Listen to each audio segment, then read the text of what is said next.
All I can say is wow, what an episode of not only Masters of the Air but television that was. To me, this was the best episode that we've had of the show so far. It was moving, tense, emotional, and epic to watch on screen.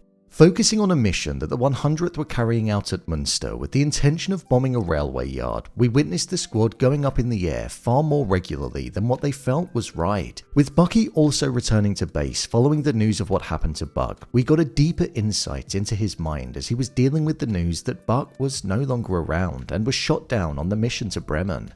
With there being so much to talk about with this episode, let's jump into it and break down all that there was to take away from it. Plus, I'll also call out what I thought was amazing in this week's feature. So let's get into it. Here is Masters of the Air Episode 5, Ending Explained. Just to let you know, this video will contain spoilers. The Mission to Munster.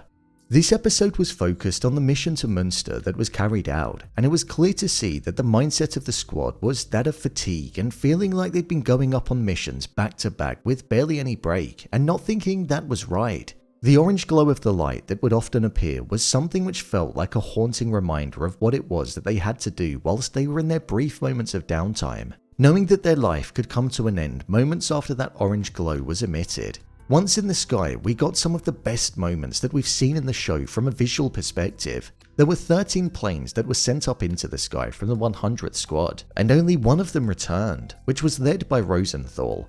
The scenes where the German fighters were coming towards them was utterly fear-inducing, and it's hard to even imagine what seeing a sight like that would have even been like.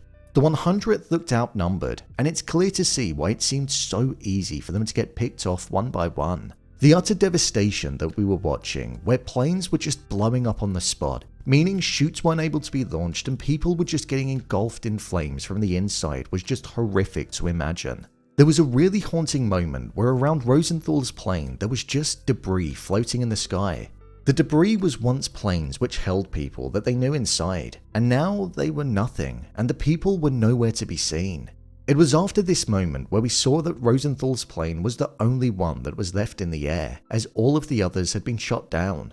This is something which was actually the case in reality. Only Rosenthal's crew returned from that mission in real life. With the German fighters going towards them and trying to take out the last of the 100th, it felt like a moment that you often see in the wild, predator and prey.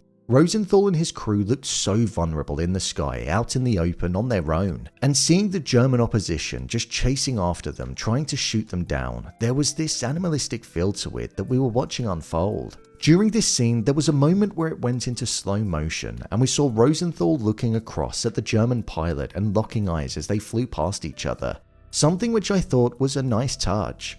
Often when you're in the air and watching a scene like that, you don't think of the people behind the exterior, and it showed that there were humans on the other side too, showing that it was just a kill or be killed environment. This was definitely an epic moment, and watching the legend Rosenthal and his crew get back to the safety of Thorpe was an incredible moment to witness, but one that also had severe undertones of death, horror and sadness.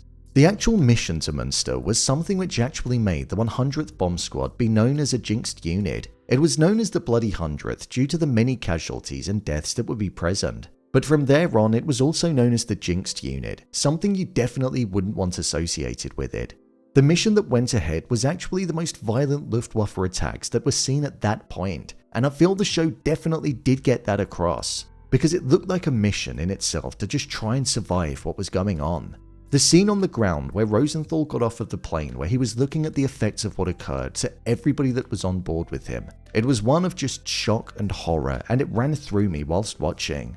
Before this mission was carried out, we saw that Harry made it back from the Bremen mission where he and everybody else that didn't return was perceived to be dead. However, they weren't. Once he returned, we saw that he was promoted to Group Navigator, which meant that he didn't have to go up into the sky anymore. He basically took the place of Bubbles, somebody who was his best friend, and gave him the lucky snow globe whilst he was in hospital in episode 2. Croz returned the snow globe to Bubbles due to the fact that it was a good omen and it was actually his. However, this time Bubbles didn't make it back and was one of the casualties on the mission to Munster. This was a stark reminder of how Harry would have most likely been killed in the air if he went up in the sky that day and didn't get the promotion, showing how you can just die in an instant without ever truly seeing it coming. There was another moment that was like this when we saw that one of the members in the crew was just chatting, and then out of the blue, half of his face was blown off and he was dead instantly. It showed the true brutality of war and the devastation that it can bring. But what it also got across was the sacrifices that these men made and the bravery that they all had, something which should never be forgotten. Bucky's mindset. During this episode, there was a large focus on Bucky. He was mourning his friend Buck as he didn't know whether he was dead or MIA. It was said that the squad thought that Buck was invincible, and if it was possible that he couldn't make it back, then what chance did the others have? So it changed the mindset of the group massively. With regards to Bucky, after what happened to Buck, he felt as though he wanted to avenge what happened to his friend, so this was something that he wasn't going to be backing down from. We spent more time with Bucky on the ground compared to in the air, and he was nothing like what he originally was compared to when we first met him. He lost that smile, all emotion, and was a cold shell of his former self. Something you can only imagine war would do to you, and the loss of your close friend in those circumstances would do to you as well. Even though he wasn't letting it on to others, he was hurting deeply inside. Whilst in the air, his plane was hit, and he and the crew were forced to abandon the plane whilst in the air. The last we saw of Bucky was him opening his chute and landing in Germany. This was a moment that I thought was visually stunning, watching him just falling down in the sky and needing to open his parachute. It was shot beautifully.